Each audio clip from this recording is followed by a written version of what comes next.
Assalamualaikum dan salam sejahtera. Sains tahun 2, tajuk Keperluan Asas Pembesaran Tumbuhan. Mari kita mulakan. Baiklah murid-murid, pada hari ini kita akan menyiasat keperluan asas tumbuh-tumbuhan. Apa maksud keperluan asas? Keperluan asas ialah apa yang diperlukan oleh tumbuh-tumbuhan untuk hidup. Ya. Okey. Di sini kamu lihat gambar ni, ya. Terdapat 4 pokok yang sama saiz dan jenis, ya.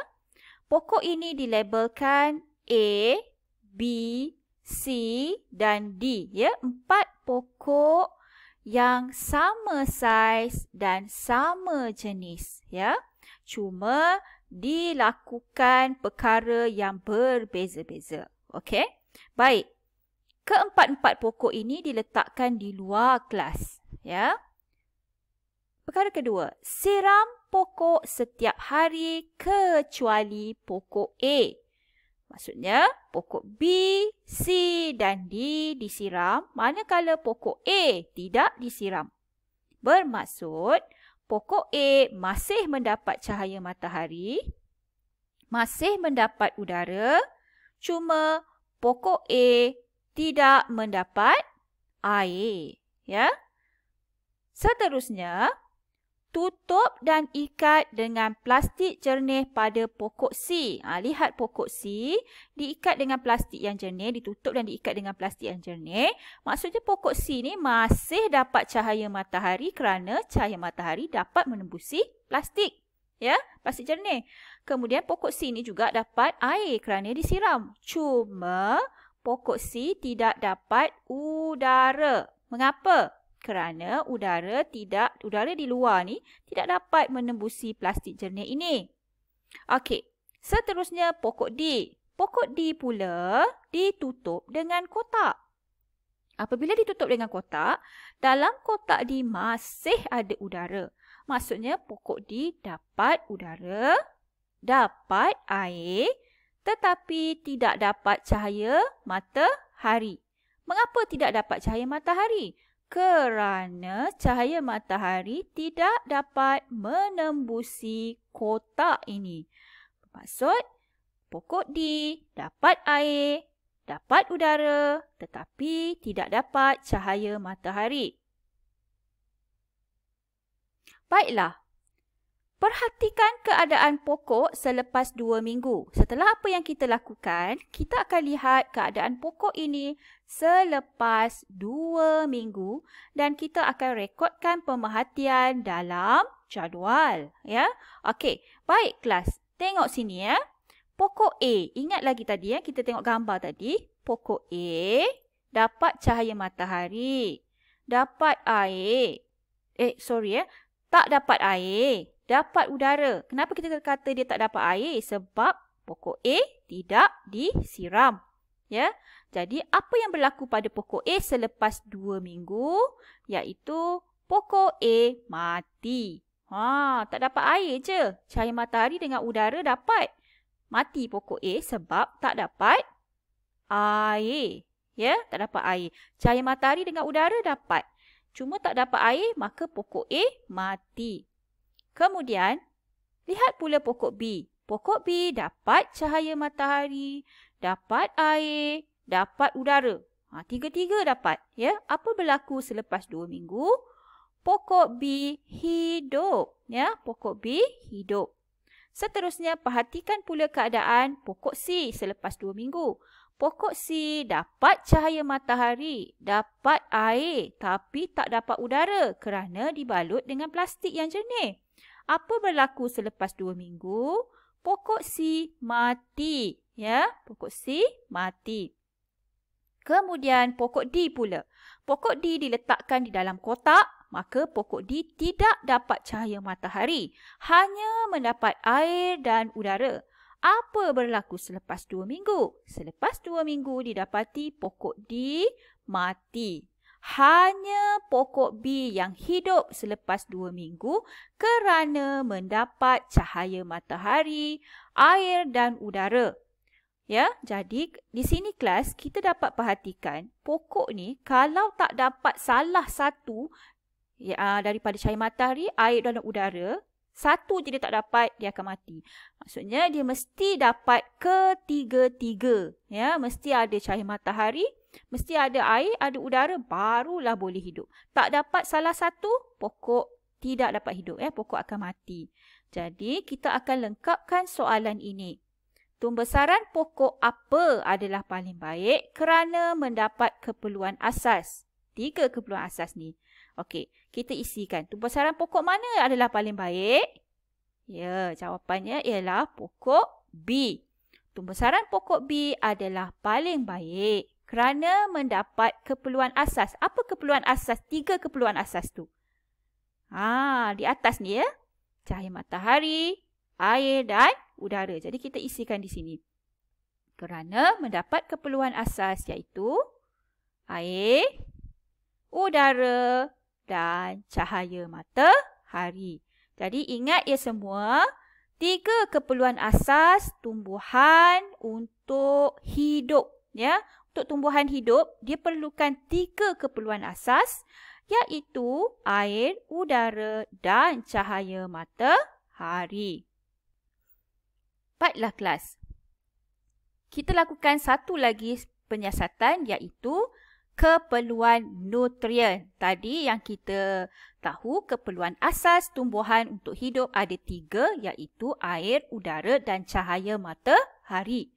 Tetapi untuk tumbuhan hidup dengan subur, ya, hidup dengan subur, dia perlukan satu lagi perkara iaitu nutrien. Maksudnya di sini ya, kita nak lihat adakah tumbuhan memerlukan nutrien untuk hidup subur. Okey, jadi uji kaji ini dilakukan dengan 2 pokok yang sama jenis dan sama saiz yang dilabel dengan pokok A dan pokok B. Kedua-dua pokok ini disiram dan diletakkan di luar. Bermaksud pokok A dan pokok B kedua-duanya mendapat keperluan asas iaitu air, udara dan cahaya matahari. Cuma perbezaannya ialah pokok A dituang dengan larutan baja.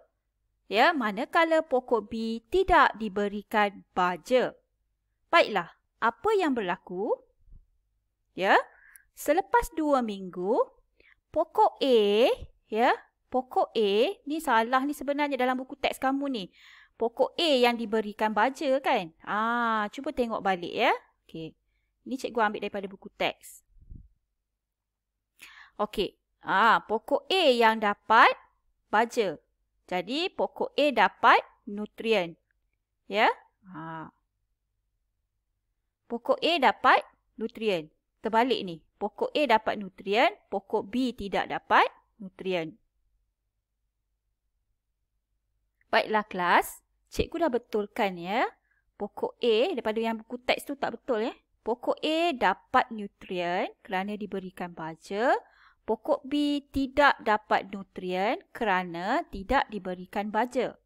Apa pemerhatian selepas 2 minggu? Didapati pokok A hidup dengan subur. Manakala pokok B kurang subur. Maksudnya pokok B ni masih hidup tetapi kurang subur. Maksudnya mungkin daunnya lebih kecil ya. Pokok A ni daun dia lebar, hijau, cantik. Pokok B ni daunnya kecil, kurang tinggi, macam terbantut lah ya, kurang subur. Jadi apa yang kita dapat simpulkan ya, ataupun berdasarkan soalan ini, yang mana lebih baik, pembesaran pokok mana yang lebih baik ialah pokok A. Kerana apa? Kerana pokok A mendapat nutrien.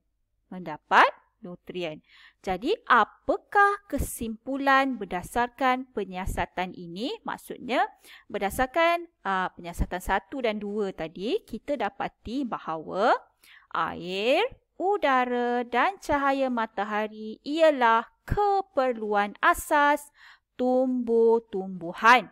Ya, keperluan asas ada 3, air, udara dan cahaya matahari. Dan satu lagi ialah nutrien. Nutrien ini ialah keperluan penting penting dalam pembesaran tumbuhan. Nutrien menjadikan tumbuh-tumbuhan hidup subur. Maksudnya di sini kelas, untuk tumbuhan hidup, dia perlukan 3. Air, udara dan cahaya matahari yang disebut sebagai keperluan asas. Tetapi nutrien adalah keperluan penting untuk tumbuh-tumbuhan hidup subur. Ya. Baiklah. Daripada aktiviti ini tadi dan kesimpulan yang telah kita buat, ya, cikgu nak murid-murid cuba buat latihan di buku aktiviti sains muka surat 35. Okey, cikgu terangkan ya bagaimana kamu nak buat latihan ini. Di sini ya, tajuk dia ialah memerhatikan keperluan asas tumbuh-tumbuhan. Ingat lagi tak? Tumbuhan perlukan air, udara dan cahaya matahari sebagai keperluan asas. Okey. Baik, jadi di sini pokok A, pokok B, pokok A disiram, pokok B tidak disiram. Tidak disiram ya. A siram, B siram. A disiram, B tidak disiram. Okey, jadi pada hari ke-7, bukan 2 minggu. 2 minggu 14 hari. Ini hari ke-7. Okey, hari ke-7 ya, kedua-dua pokok ni masih hidup ya. Tapi ada perbezaan tak? Ada ya. Maksudnya pokok A, cuba tengok. Pokok A pada hari pertama 4 helai daun. Dua-dua ni 4 helai daun kan? Tapi pada hari ke-7, pokok yang disiram, dia tanya berapa bilangan daun. Jadi kamu kena kira di pokok A ni berapa bilangan daun dia. 1, 2, 3, 4, 5, 6, 7, 8. Okey. Kemudian pokok B yang tidak disiram ni pada hari ke-7, okey, didapati bilangan daun yang tinggal ialah 1, 2 dan 3. Ya, masih hidup. Tapi kalau dah 2 minggu ataupun hari ke-14, pokok B ni akan mati. Mati ya, sebab tak dapat air. Okey, jadi kemudian jawab soalan ini. Pokok yang manakah membesar dengan lebih baik? Mengapa? Okey, kamu tengok sini. Pokok mana yang lebih baik? Pokok A ke pokok B? Okey, boleh jawab ya. Okey, kerana apa pokok ni membesar lebih baik? Kerana mendapat apa? Mendapat air, udara dan cahaya matahari. Okey, lengkapkan pernyataan di bawah. Nampak tak 3 kotak ni? Okey, soalan ditanya apa dan apa ialah keperluan asas untuk pembesaran tumbuh-tumbuhan. Tadi dekat kesimpulan dalam buku teks tadi ada tulis. Ya? Dan kamu pun cikgu pasti dah ingat dah. 3 keperluan asas untuk tumbuh-tumbuhan membesar. Ingat lagi tak? Apa tu? Ya, air, udara dan cahaya matahari. Seterusnya, cikgu nak juga kamu buat latihan di buku aktiviti muka surat 36. Ya, muka surat 36. Okey. Tulis keperluan asas biji benih. Yang ini cikgu takut kamu keliru. Dia sebenarnya berbeza ya. Keperluan asas biji benih dengan keperluan asas tumbuhan. Biji benih ni yang belum tumbuh pun. Belum tumbuh jadi anak pokok. Keperluan asas dia lain. Ingat tak? Yang mula-mula kita belajar. Keperluan asas biji benih ada 3 juga. Iaitu air, udara dan suhu yang sesuai. Ya, semasa di peringkat biji benih ni nak bercambah, dia tak perlukan cahaya matahari ya. Apa yang diperlukan hanya air, udara dan suhu yang sesuai. Jadi, kamu tengok pernyataan ni. Biji benih timun akan bercambah jika dikeluarkan dari beg plastik. Masa simpan dalam beg plastik, dia tak bercambah. Masa yang dekat kedai jual, simpan dalam beg plastik tak bercambah biji benih tu. Kerana apa bila kena keluarkan dulu nak cambahkan dia? Ya, kerana biji benih memerlukan apa? Kalau duduk dalam plastik tak dapat udara. Bila keluarkan dapat udara. Okey, biji benih juga memerlukan gambar apa ni? Ya. Dan apa ni yang sesuai? Ingat lagi cikgu sebut udara, air dan suhu yang sesuai. Ya, jadi kamu isikan jawapan dengan keperluan asas untuk biji benih bercambah. Seterusnya yang ini pula, ya, yang tadi, ya, perlukan apa untuk pokok membesar ataupun pokok hidup? Keperluan asas dia ada 3. 1, 2, ya. 1 udara dah ada, air dan